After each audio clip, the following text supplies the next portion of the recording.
Hi guys, tell me, do you have any ridiculous and strange stories that happened to you? How well do you remember them? Does it ever happen to you when you do something and after you just don't understand that it was you? Why am I saying all this? Oh yeah, now I'll tell you a story. This is a cool incident from my life. I think you will be interested to hear more. By the way, my name is Oliver. Not so long ago, I decided to become a step more independent, more mature, and I decided to live separately from my parents. I agree, this is a serious step, and in fact, it's so cool when you now make all the decisions for yourself and bear the responsibility yourself. For a long time, I didn't dare to tell my parents about this, so I prepared the ground in advance. I found a part-time job that would not get in the way of my studies at college. I saved money and looked for apartments. Finally, I found a suitable, pretty one-bedroom apartment far away from my parents' house, so that my mother would not run back and forth and worry about me. I gathered my parents and said everything as it is, that I think it will be good for me. Mom was only worried about what I would eat, because I did not know how to cook, and Dad was interested in who would pay the rent.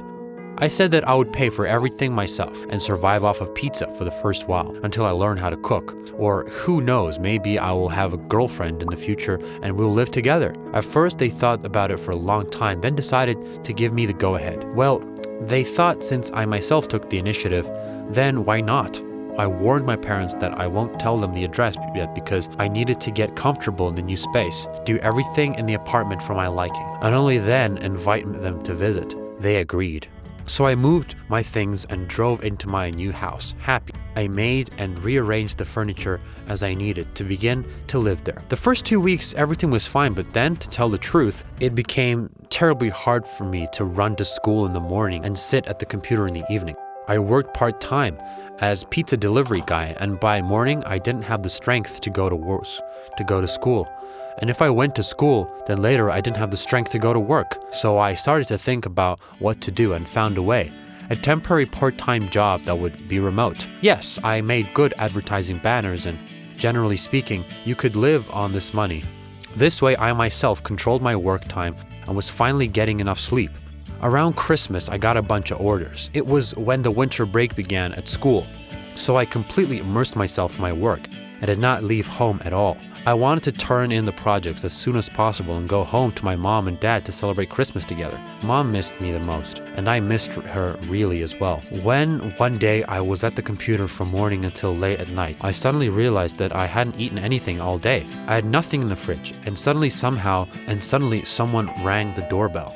I opened it, and there was a delivery guy's pizza on the floor below. When did I manage to order pizza? I asked myself and picked it up. I sat down on the sofa and ate it properly. I ate almost everything. I was amazed by its taste because I had not tasted anything better, although I worked as a delivery man before. Then I checked my phone and realized that I hadn't ordered pizza. Then who could it be? I ate and went to bed. Waking up the next day, I sat down at the computer again, and then I heard the doorbell ring. Behind the door, there was a pizza lying there again. It was on like that for several days. It started to be a funny joke and wrote a story about it on my social media. Everyone was amused by it, like, don't look who did it, just eat the food in silence. But my curiosity was overwhelming. It was necessary to find the person who fed me so much. Then a thought flashed through my head. Exactly. This is Janet from my last job.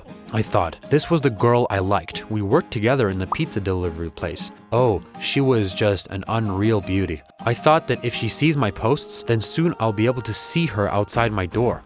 Then one of my friends advised me to install a camera and check who was bringing the pizza. What a brilliant idea. That's exactly what I did. The pizza came to me the same time at 11 every night. So I set the camera on the doorstep and waited. And when it came to 11, there was a knock on the door. I went out, there was a pizza on the ground. It even scared me a little. I checked the recording, but no one was there. How could this be? I took the pizza, began to munch on it, and was online again. After writing another post, friends wrote that the delivery man probably knows about the camera and is purposefully hiding from it. But this is physically impossible because the camera is positioned so that both the door and the doorstep are visible. I sat down and watched the tape. Oh no. Then I got so creeped out. No pizza was visible in the video. I rubbed my eyes and saw how I was opening the door as if taking the pizza, but in fact, I had nothing in my hands and went back inside. Then what am I bringing into the house? I asked myself and turned my head. Instead of my favorite pizza, I had a stack of bitten off newspapers on my table. At that moment, I became terribly scared and creeped out. Out of panic, I went to wash my face, slapped myself on the face, and called Janet. "Hello, Janet.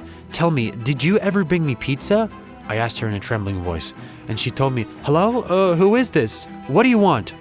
I hung up and grabbed my head. My heart was beating wildly in my chest. I did not understand what was going on. Then I wrote my address to my parents and asked them to come. It felt like it took them forever, but then I finally heard the doorbell ring. I thought that if this was pizza again, then I would run away from home. But suddenly my parents came in. How glad I was to see them. I sat there all blue and frightened. I was terribly sick and had a headache. "Why does your apartment smell of gas?" my father asked. "Does it actually smell of something?" I asked. My father went to check the pipes and turned out that there was a gas leak in my apartment. They immediately called the services and an ambulance arrived and took me to the hospital. I was in the hospital for several days and only then came to my senses. As the doctor said, it turned out that the gas leak was so small and had been poisoning me for several days. And because of this, I started to have hallucinations. In a word, it seemed to me that everyone was just ordering pizza for me because I love it so much. But in fact, I ate newspapers. Who knows what would have happened if my parents hadn't come for me? Of course, after that incident, my mother got scared and made me return home. My father said that since I can't even smell the gas, I will now live with them. Maybe it's true. It's not time for me to be independent yet. What do you think? If you liked the video, then give it a thumbs up and leave us some comments down below. Don't forget to subscribe. Hi, my name is Erica, and I had to spend a whole week with a stranger once. My family is quite ordinary, and we live in Seattle. My mom and dad opened their own pizza shop 8 years ago, and since then, it has been a family business. I used to often come to the pizza shop after school and help my parents. I used to always chat with customers and tell them about our pizza. Our pizza shop used to be famous for an incredible sauce for pepperoni pizza, and the secret ingredient of this sauce was something that all our competitors wanted to know. One day, we received a letter stating that the land plot our pizza shop was located on was to be bought by a large company and that my parents had to close their business. I could not believe what I heard. To correct the situation, my parents went to another city, to the director of the company, in order to resolve this problem. All this happened in a rush, and my parents had to ask my uncle, whom I had never seen, to look after me. I was scared. He could be a drunkard or a rude man. It was also probable that he didn't like kids. What if I haven't seen him because he never wanted to contact with my family? All these thoughts kept me awake, and the night lasted very long. The next day, being sleepy, I went to the kitchen to have breakfast and saw an unfamiliar man. He was staring at me. As it turned out, the man was my Uncle Henry. My parents have already left, and I felt confused and scared, not knowing how to start a conversation. He frowned and said, "Hi, Erica. I'm Henry. Here's your breakfast." After these words, he went to the living room to watch TV. I thought, he didn't even ask how old I was, what school I attended. Apparently, he didn't care about me. What a rude person he was. This lasted for several days. We rarely spoke, and I could not understand what to do at home. Each time our eyes met, I felt awkward. He was looking through me with empty eyes. But the most awful moment happened on the 5th day of his stay at our place. I returned from school and wanted to watch TV. I felt tired and jumped onto the sofa. At this moment, I heard a cracking noise. Feeling scared, I looked under me and saw my uncle's mobile phone. It was broken. I didn't know what to do. Panic seized me. At that very moment, my uncle entered the room and saw everything. He got angry, yelled at me, and told me to go to my room. I burst into tears on my bed. A few minutes later, he knocked on my door and asked me if he could come in. I didn't reply. He opened the door and entered. He came up to me, gave me a tissue to wipe off my tears, and apologized. He told me that he wasn't really angry with me. Instead, he was angry with my father. Uncle Henry told me a story that had happened to him and my father when they were students. My father and Uncle Henry loved pizza. They used to spend a lot of time cooking. Each time, they used to try something new and wanted to create more and more new kinds of pizza. Once, Uncle Henry made a mistake and added a wrong seasoning into the sauce. Uncle was worried but didn't say anything as he decided to see what happened. To his surprise, customers loved the new sauce. My father and Uncle Henry also tried it and realized that it was the most delicious sauce they had ever eaten. Then Uncle Henry confessed that he added oregano to the sauce. My father realized that this sauce would be perfect for pepperoni pizza.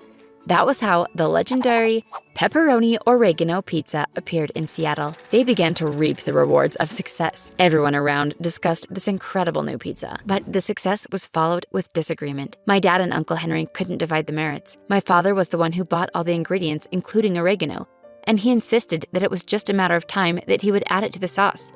Finally, Uncle Henry got tired of disputes and moved to another city, while my father stayed and kept running the business.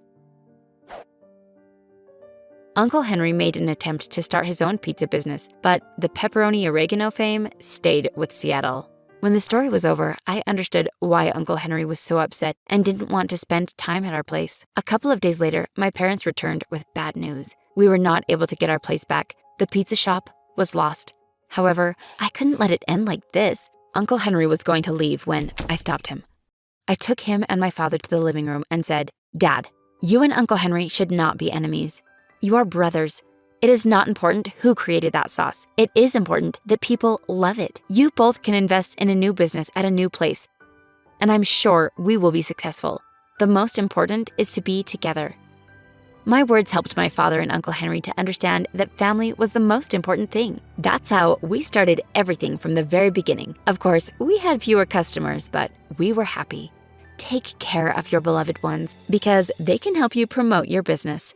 Please click the like button, leave your comments, and subscribe to our channel.